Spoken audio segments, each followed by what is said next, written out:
Covalent hydrides എന്താണെന്ന് നമുക്ക് discuss ചെയ്യാം. കോവാലൻ്റ് ഹൈഡ്രൈഡ്സിന് വേറൊരു പേരുണ്ട്, മോളിക്കുലർ ഹൈഡ്രൈഡ്സ്.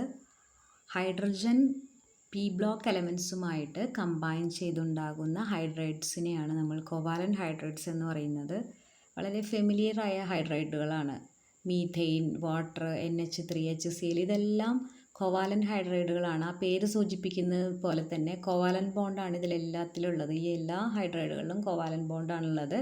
പിന്നെ ഇത് വോളറ്റൈൽ ആയിട്ടുള്ള നേച്ചറാണ്, അതായത് പെട്ടെന്ന് ബാഷ്പീകരിച്ച് പോകുന്ന ആളുകളാണ് എന്ത് ഈ കോവാലൻ്റ് ഹൈഡ്രൈഡുകൾ എല്ലാതും തന്നെ. പിന്നെ ഇൻഡിപെൻഡൻ്റ് ആയിട്ട് എക്സിസ്റ്റൻസ് ഉണ്ട്, സ്വതന്ത്രമായി നിലനിൽക്കുന്ന ഹൈഡ്രൈഡുകളാണ് കോവാലൻ്റ് ഹൈഡ്രൈഡ് എന്ന് പറയുന്നത്. ഇനി ഇത് പി ബ്ലോക്കിൽ 13 മുതൽ 17 വരെയുള്ള ഗ്രൂപ്പിലുള്ള എലമെൻസുമാണ് ഹൈഡ്രജനുമായി കമ്പൈൻ ചെയ്യുന്നത്. ഈ കോവാലൻ്റ് ഹൈഡ്രൈഡ് തന്നെ മൂന്നായിട്ട് വീണ്ടും തരംതിരിച്ചിട്ടുണ്ട്.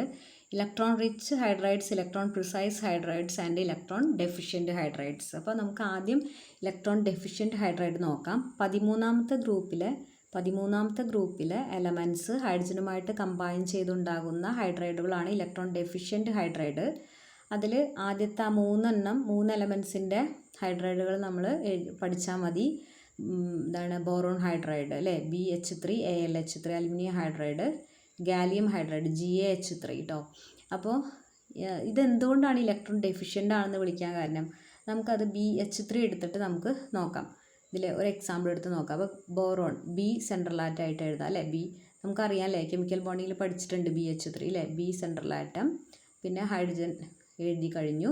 അപ്പോൾ നമുക്കറിയാം 13ാമത്തെ ഗ്രൂപ്പ് ആയതുകൊണ്ട് തന്നെ 3 വാലൻസ് ഇലക്ട്രോൺ ഉണ്ട് അല്ലേ. അപ്പോൾ 3 വാലൻസ് ഇലക്ട്രോൺ, ബോറോണിൻ്റെ 3 വാലൻസ് ഇലക്ട്രോൺ 3 ഹൈഡ്രജനുമായിട്ട് കമ്പൈൻ ചെയ്തു അല്ലേ. അപ്പോൾ ഇവിടെ ടോട്ടൽ ഒരു ബോണ്ടിൽ 2 ഇലക്ട്രോൺ അല്ലേ. അപ്പോൾ 2, 4, 6 ഇലക്ട്രോൺ ആണ് ബോറോണിന് ചുറ്റും. അപ്പോൾ അതുകൊണ്ട് തന്നെ 6 ഇലക്ട്രോൺ ആണ് അറൗണ്ട് ബോറോൺ അല്ലേ. അപ്പോൾ ഒക്ടറ്റ് കംപ്ലീറ്റ് അല്ല അല്ലേ, 8 വേണ്ടേ, 6 ഉള്ളൂ. അപ്പോൾ ഇലക്ട്രോൺ ഡെഫിഷ്യൻ്റ് ആണ്. അപ്പോൾ ഇലക്ട്രോൺ ഡെഫിഷ്യൻ്റ് ആയതുകൊണ്ട് തന്നെ ഇലക്ട്രോൺ ആക്സെപ്റ്റർ ആണ് ആര്, ഈ ഇലക്ട്രോൺ ഡെഫിഷ്യൻ്റ് ആയിട്ടുള്ള ഹൈഡ്രൈഡുകൾ. അതുകൊണ്ട് ഇതിനെ ലൂയിസ് ആസിഡാണ്.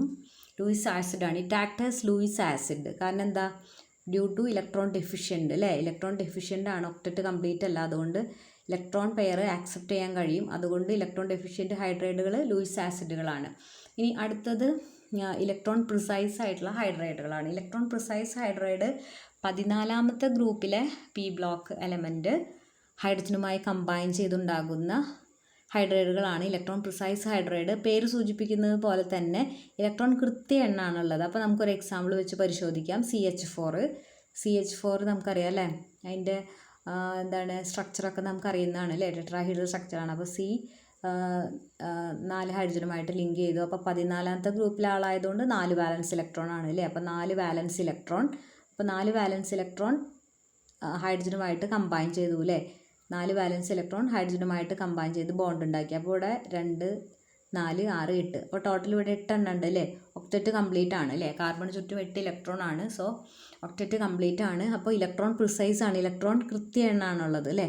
അതുകൊണ്ട് തന്നെ ഇതിന് ഇലക്ട്രോൺ പ്രിസൈസ് ഹൈഡ്രൈഡ് എന്നാണ് പറയുക. ഇതിനെ പറയുക ഇലക്ട്രോൺ പ്രിസൈസ് ഹൈഡ്രൈഡ് എന്നാണ് പറയുക. ഇനി അടുത്തത് ഇലക്ട്രോൺ റിച്ച് ഹൈഡ്രൈഡ്സ്. 15, 16, 17 ഗ്രൂപ്പിലെ പി ബ്ലോക്ക് എലമെൻറ്റ്സ് ആയിട്ട് കമ്പൈൻ ചെയ്യുന്നതാണ്. 15ാമത്തെ ഗ്രൂപ്പിലെ ആൾ ആരൊക്കെയാണ്, നൈട്രജൻ, ഫോസ്ഫറസ്, ആഴ്സനിക് അല്ലേ. അപ്പോൾ അതിൽ നമുക്ക് ആദ്യത്തെ 2 നോക്കാം. നൈട്രജനും ഫോസ്ഫറസും, നൈട്രജൻ്റെയും ഫോസ്ഫറസിൻ്റെയും ഹൈഡ്രൈഡ്സ് അല്ലേ, NH3, PH3. പിന്നെ ഓക്സിജനും സൾഫറും അല്ലേ, H2O, H2S. പിന്നെ 17ാമത്തെ ഗ്രൂപ്പിൽ Fഉം Cl ഒക്കെ H ആയിട്ട് കമ്പൈൻ ചെയ്യുമ്പോൾ HF, HCl, HBr വളരെ നമുക്ക് ഫെമിലിയർ ആയ ഹൈഡ്രൈഡുകളാണ് അല്ലേ.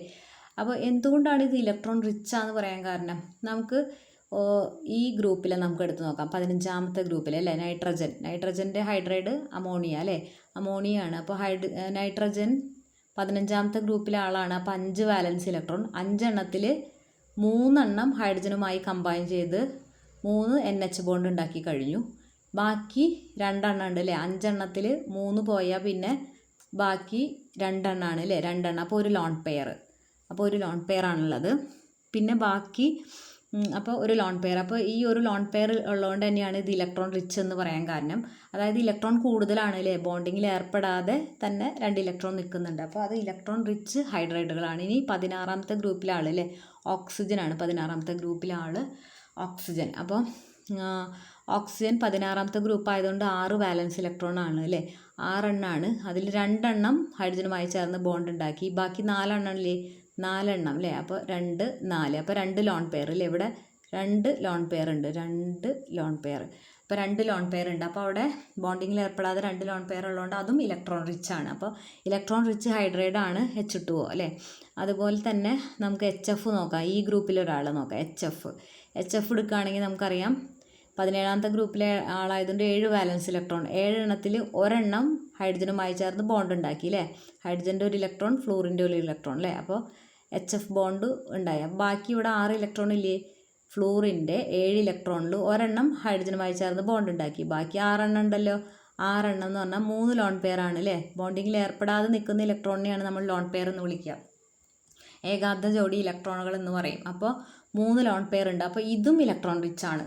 ബോണ്ടിങ്ങിലൊന്നും ഏർപ്പെടാതെ വെറുതെ നിൽക്കുന്ന ഇലക്ട്രോണുകൾ ഈ ഹൈഡ്രൈഡ്സിലുണ്ട്, ഇതിലും ഉണ്ട് അല്ലേ. അപ്പോൾ 15ഉം 16ഉം 17ഉം ഗ്രൂപ്പിൻ്റെ ഹൈഡ്രൈഡുകളിലെല്ലാം തന്നെ ഇലക്ട്രോൺ വെറുതെ ബോണ്ടിങ്ങിൽ ഏർപ്പെടാതെ നിൽക്കുന്നുണ്ട്, അതായത് ലോൺ പെയർ ആയിട്ട് നിൽക്കുന്നുണ്ട്.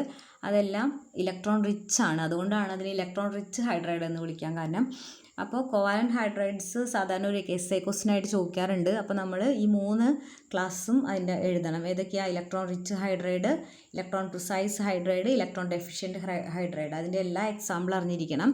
പിന്നെ ഈ ഹൈഡ്രൈഡ്സിൻ്റെ ഒരു പോയിൻറ്റും കൂടി പറയാനുണ്ട്. ഇവിടെ ഇലക്ട്രോൺ റിച്ച് ആയതുകൊണ്ട് തന്നെ ഇത് ഇലക്ട്രോൺ ഡൊണേറ്റ് ചെയ്യാൻ കഴിയും അല്ലേ. ഇലക്ട്രോൺ ഡോണേഴ്സ് ആണ് ഈ ഇലക്ട്രോൺ റിച്ച് ഹൈഡ്രൈഡ്, ഇലക്ട്രോൺ ഡോണേഴ്സായിട്ട് ആക്ട് ചെയ്യാൻ പറ്റും. അതുകൊണ്ട് തന്നെ ഇത് ലൂയിസ് ബേസ് ആയിട്ട് ആക്ട് ചെയ്യുന്നുണ്ട്. അപ്പോൾ electron rich hydrides act as Luis base. കാരണം എന്താണ്? ഇലക്ട്രോൺ റിച്ച് ആയതുകൊണ്ട് അതിന് ഇലക്ട്രോൺ ഡൊണേറ്റ് ചെയ്യാനായിട്ട് സാധിക്കും. അതുകൊണ്ട് ഇലക്ട്രോൺ റിച്ച് ഹൈഡ്രൈഡുകളെല്ലാം ലൂയിസ് ബേസുകളാണ്. അപ്പോൾ എന്താണ് കോവാലന്റ് ഹൈഡ്രൈഡ്സ് എന്നറിയണം, അതിൻ്റെ ക്ലാസിഫിക്കേഷൻ അറിയണം വിത്ത് എക്സാമ്പിൾ. അപ്പോൾ സാധാരണ ചിലപ്പോൾ ക്വസ്റ്റ്യൻ പേപ്പറിൽ വരാറുണ്ട്, മെറ്റാലിക് ഹൈഡ്രൈഡ്സും കോവാലന്റ് ഹൈഡ്രൈഡ്സും അയണിക് ഹൈഡ്രൈഡ്സൊക്കെ നമുക്ക് എക്സാമ്പിൾ തരും, എന്നിട്ട് അതിനെ ക്ലാസിഫൈ ചെയ്യാൻ പറയും. അപ്പോൾ നമ്മൾ അതിൽ നിന്ന് കോവാലന്റ് ഹൈഡ്രൈഡ് എടുത്തെഴുതണം, അയണിക് ഹൈഡ്രൈഡ്, മെറ്റാലിക് ഹൈഡ്രൈഡൊക്കെ എടുത്തെഴുതേണ്ടി വരും.